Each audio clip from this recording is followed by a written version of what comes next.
तो चलिए आज के इस स्रोतों पर एक गहरी नजर डालते हैं।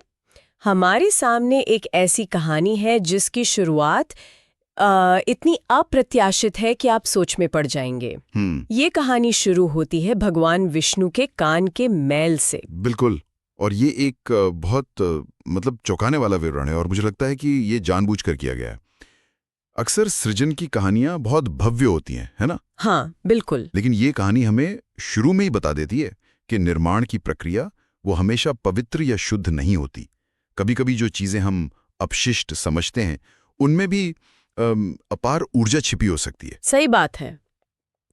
तो कहानी कुछ यूं है कि सृष्टि के आरंभ में जब ब्रह्मा जी वेदों को अस्तित्व में ला रहे थे, ठीक उसी समय योग निद्रा में लीन विष्णु के कानों से मैल के 2 कण बाहर आए। हाँ, और उन कणों से 2 प्राणियों का जन्म हुआ और उनके नाम भी मतलब उनके स्वभाव को बहुत अच्छे से दिखाते हैं। अच्छा। एक के मन में शहद यानी मधु के लिए एक तीव्र लालसा थी, तो उसका नाम मधु पड़ा।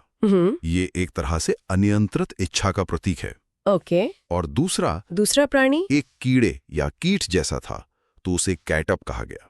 ये कह सकते हैं कि एक अंधी प्रवृत्ति का प्रतीक है, बिना सोचे समझे काम करने वाली शक्ति। तो कल्पना कीजिए उस दृश्य की। ये दोनों प्राणी मधु और कैटब जन्म लेते हैं और चारों ओर सिर्फ अनंत जल का सागर है, न कोई जमीन न कोई दिशा।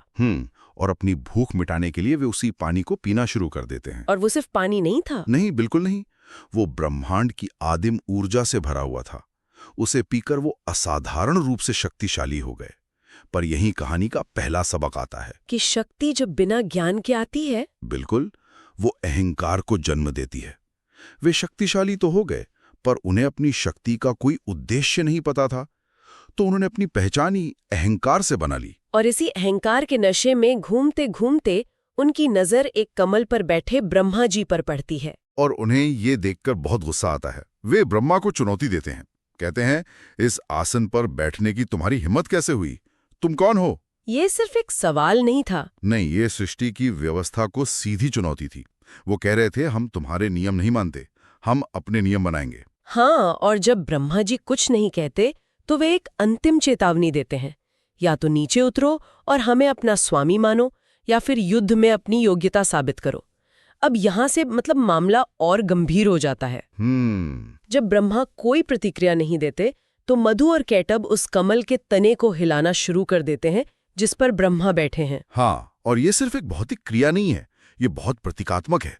कमल की जड़ें वो ब्रह्मांड के आधार से जुड़ी हैं, तो तने को हिलाकर वे सिर्फ ब्रह्मा को नहीं बल्कि पूरी सृष्टि की नींव को ही चुनौती दे रहे थे। बिल्कुल, एक तरह से वो कह रहे थे, हमें तुम्हारा बनाया हुआ ये ब्रह्मांड स्वीकार नहीं है। और इसी उथल पुथल में एक अनहोनी हो जाती है। ब्रह्मा के हाथों से चारों वेद फिसल जाते हैं और गहरे पानी में कहीं छिप जाते हैं। और ये एक बहुत बड़ी आपदा थी।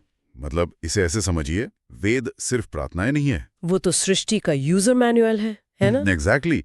उनमें ब्रह्मांड के नियम, धर्म, ज्ञान सब कुछ है। उनके बिना मतलब पूरा सिस्टम क्रैश हो सकता था। ब्रह्मा ये देखकर घबरा जाते हैं। उन्हें अपनी लाचारी का एहसास होता है और वे विष्णु को पुकारने लगते हैं। उनके शब्दों में उनकी हताशा साफ झलकती है। वो कहते हैं, हे ब्रह्मांड के रक्षक, मैं तो आपके मैल से पैदा हुए प्राणियों का भी मुकाबला नहीं कर सकता, आप मेरी रक्षा करें। लेकिन एक और समस्या थी, है ना? विष्णु तो उस समय वो उस समय योग निद्रा में थे। और ये समझना बहुत जरूरी है कि योग निद्रा सिर्फ सोना नहीं है। ये तो एक गहरी समाधि की अवस्था है। बिल्कुल, जागने और सोने के बीच की एक स्वप्नहीन अवस्था, जिसमें चेतना बाहरी दुनिया से पूरी तरह कट जाती है। तो ब्रह्मा की चीखें वो उन तक पहुंच ही नहीं रही थी। एक मिनट, तो विष्णु को जगाने के लिए ब्रह्मा सीधे उनसे बात क्यों नहीं कर सकते थे? उन्हें नींद की देवी से प्रार्थना क्यों करनी पड़ी? ये बहुत ही शानदार सवाल है। मतलब आप किसी को गहरी समाधि से जबरदस्ती नहीं खींच सकते, है ना? ब्रह्मा ने समझा कि उन्हें उस शक्ति से ही प्रार्थना करनी होगी जो विष्णु को उस अवस्था में रखे हुए है, यानी निद्रा की देवी। हाँ, जो योग माया का ही एक रूप है। ये एक तरह से सिस्टम के एडमिनिस्ट्रेटर से संपर्क करने जैसा था, न कि सीधे प्रोग्राम से। तो ब्रह्मा सीधे निद्रा देवी का आह्वान करते हैं। वो प्रार्थना करते हैं कि विष्णु को अपनी पकड़ से मुक्त कर दें ताकि वे आकर इन दोनों भाइयों का अंत कर सकें। और उनकी प्रार्थना सुनी जाती है।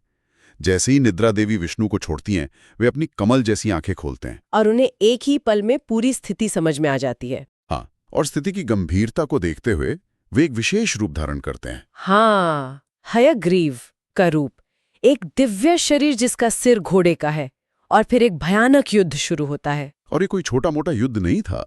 स्रोत कहते हैं कि ये युद्ध 5000 वर्षों तक चला। 5000 साल, मतलब क्या ये सचमुच का समय है या ये संघर्ष की तीव्रता को दिखाने का एक तरीका है? बहुत अच्छा सवाल है।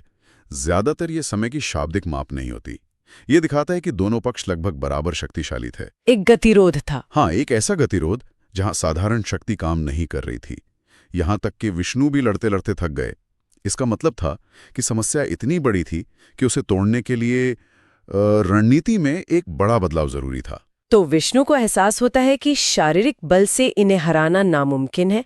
अब उन्हें अपनी रणनीति बदलनी होगी। बिल्कुल, और यही कहानी का सबसे दिलचस्प मोड़ आता है, जहां युद्ध का मैदान वो रणभूमि से हटकर मन के भीतर चला जाता है। अच्छा। विष्णु समझते हैं कि इन दोनों का सबसे बड़ा हथियार इनकी शक्ति नहीं, बल्कि इनका अहंकार है, और अब वे उसी अहंकार पर चोट करने का फैसला करते हैं। तो विष्णु अपनी गदा नीचे रख देते हैं और एक बहुत ही मीठी शहद जैसी आवाज में उन दोनों की तारीफ करने लगते हैं। वो कहते हैं, वाह, मैं तुम्हारे युद्ध कौशल के आगे नतमस्तक हूं। तुम दोनों सच में अतुलनीय हो। मैं तुम दोनों को एक वरदान देना चाहता हूं, कुछ भी मांगो। ये एक शानदार मनोवैज्ञानिक चाल थी। बिल्कुल। उन्होंने मधु को हराने के लिए मधु यानी शहद जैसी मीठी वाणी का इस्तेमाल किया। वो उनके अहंकार को इतना फुला देना चाहते थे कि वो फट जाए। और वे दोनों भाई पूरी तरह से इस जाल में फंस जाते हैं, है ना? पूरी तरह से। वे हंसते हुए कहते हैं, तुमसे वरदान लेंगे हम? अरे, हम विजेता हैं, और विजेता भीख नहीं मांगते, वे दान देते हैं। तुम हमसे एक वरदान मांगो। और विष्णु बस इसी पल का इंतजार कर रहे थे। हाँ, उनका अहंकार उन्हें अंधा कर चुका था। वो ये देख ही नहीं पाए कि जो व्यक्ति 5000 साल तक उनसे लड़ा, वो अचानक कमजोर कैसे हो सकता है। विष्णु बड़ी मासूमियत से पूछते हैं, कुछ भी? वो घमंड में कहते हैं, हाँ, कुछ भी। और बस वहीं विष्णु को अपना मौका मिल जाता है। उनके चेहरे पर एक मुस्कान आती है और वे कहते हैं, तुम मुझे ये वरदान दो कि मैं तुम दोनों को मार सकूं। सन्नाटा। उस एक पल में पूरा खेल बदल गया। उनका सबसे बड़ा हथियार, उनका अहंकार, अब उनका सबसे बड़ा जाल बन गया था। उन्होंने अपने ही शब्दों से अपनी मौत का फरमान लिख दिया था। उन्हें तुरंत अपनी गलती का एहसास हो जाता है। वो समझ जाते हैं कि बुरी तरह फंस गए हैं, लेकिन वचन तो दे दिया था। हाँ, और उस युग में वचन से पीछे हटना मृत्यु से भी बुरा था। तो अब उन्होंने बचने का एक आखिरी चालाकी भरा प्रयास किया। उन्होंने चारों ओर देखा, हर तरफ बस पानी ही पानी था, और उन्हें लगा कि एक रास्ता मिल गया है। वो एक शर्त रखते हैं, ठीक है, तुम हमारी जान ले सकते हो, लेकिन हमें ऐसी जगह मारो जहां पानी न हो। उन्हें पूरा यकीन था कि ऐसी कोई जगह है ही नहीं। इस तरह वे अपने वचन को तोड़े बिना बच जाएंगे। लेकिन वे भूल गए थे कि वे किससे बात कर रहे हैं। बिल्कुल। हयग्रीव फिर से मुस्कुराते हैं और अपना आकार बढ़ाना शुरू कर देते हैं। वो बड़े होते जाते हैं, और बड़े और बड़े। स्रोत में इसका वर्णन बहुत सुंदर है। वो तब तक बढ़ते रहते हैं जब तक उनका विशाल शरीर पानी के ऊपर एक नीले पर्वत की तरह छा नहीं जाता। उन्होंने उस शर्त को पूरा करने के लिए कोई जगह ढूंढी नहीं, वे स्वयं वो जगह बन गए। वाह! उन्होंने अपनी जांघों को इतना विशाल कर लिया कि वे जल की सतह से बहुत ऊपर एक सूखी भूमि की तरह हो गए। और फिर विष्णु मधु और कैटअप को उठाते हैं और अपनी एक एक विशाल जांघ पर रख लेते हैं, एक ऐसी जगह जहां पानी का एक कण भी नहीं था, और वहीं उनका सिर काट देते हैं। जो उनके कानों के मैल से जन्मे थे, वे उनकी जांघों पर ही समाप्त हो गए। एक चक्र पूरा हुआ, और क्योंकि विष्णु ने मधु का वध किया, उन्हें एक नया नाम मिला, मधुसूदन। लेकिन कहानी यहाँ खत्म नहीं होती, बल्कि यहाँ से एक नई रचना की शुरुआत होती है। बिल्कुल। विनाश के बाद सृजन।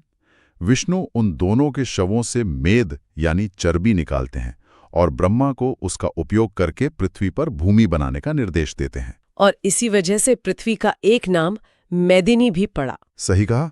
और एक और दिलचस्प बात, स्रोत के अनुसार उनके शरीर के बाकी हिस्से 12 टुकड़ों में टूट गए, जिससे पृथ्वी की 12 टेक्टोनिक प्लेटें बनी। ये तो पौराणिक कथा और भूविज्ञान का एक अनोखा संगम है। ये दिखाता है कि इन कहानियों में ब्रह्मांड के बारे में गहरे सत्य कैसे छिपे हो सकते हैं। मतलब जिन शक्तियों ने सृष्टि को नष्ट करने की कोशिश की, उन्हीं के अवशेष सृष्टि का आधार बने। बिल्कुल, ब्रह्मांड में कुछ भी व्यर्थ नहीं जाता। विनाश भी एक परिवर्तन है। सब कुछ शांत होने के बाद ब्रह्मा विष्णु के सामने अपनी एक चिंता रखते हैं। वो कहते हैं, ऐसा लगता है कि मैं जितना अधिक निर्माण करूंगा उतनी ही अधिक विनाश करने वाली ताकतें भी पैदा होंगी। और इस पर विष्णु का उत्तर बहुत ही दार्शनिक है। वो कहते हैं, शायद मैंने कुछ नहीं किया, शायद ब्रह्मांड ने मेरे माध्यम से खुद को बचाया। ये सिर्फ विनम्रता नहीं है, ये एक मौलिक नियम की ओर इशारा है कि ब्रह्मांड में खुद को ठीक करने की एक अंतर्निहित क्षमता है। तो इस पूरी कहानी का सार क्या है? ये कान के मैल से शुरू हुई, एक लंबे युद्ध से गुजरी, एक चतुर्दिमागी खेल में बदली और पृथ्वी के निर्माण पर समाप्त हुई। और ये हमें दिखाती है कि सबसे बड़ी चुनौतियों को हमेशा ताकत से नहीं बल्कि बुद्धि से हल किया जाता है। ये हमें अहंकार के खतरों के बारे में भी एक शक्तिशाली चेतावनी देती है। सही। मधु और कैटब अपनी शक्ति के कारण नहीं, अपने अहंकार के कारण मारे गए। बिल्कुल। स्रोत का अंत भी बहुत दिलचस्प है। कहानी कहती है कि ब्रह्मा ने सृष्टि का काम फिर से शुरू किया, ये उम्मीद करते हुए कि आगे का रास्ता शांत होगा। लेकिन उनकी मुश्किलें तो अभी शुरू ही हुई थीं। हाँ, ये पंक्ति हमें बताती है कि सृष्टि का चक्र निरंतर चलता रहता है। सृजन और विनाश एक ही सिक्के के दो पहलू हैं। ये एक महत्वपूर्ण सवाल खड़ा करता है। अगर निर्माण की प्रक्रिया खुद ही विनाशकारी शक्तियों को जन्म देती है, जैसे विष्णु के मैल से मधु और कैटब का जन्म हुआ, तो क्या सृजन और विनाश, क्या वो सच में एक ही चक्र के अविभाज्य हिस्से हैं? एक ऐसा विचार जिस पर सोचने के लिए हम अपने श्रोताओं को छोड़ सकते हैं। क्या एक के बना दूसरे का अस्तित्व संभव है, या फिर हर रचना में उसके विनाश का बीज और हर विनाश में नई रचना की संभावना हमेशा छिपी रहती है?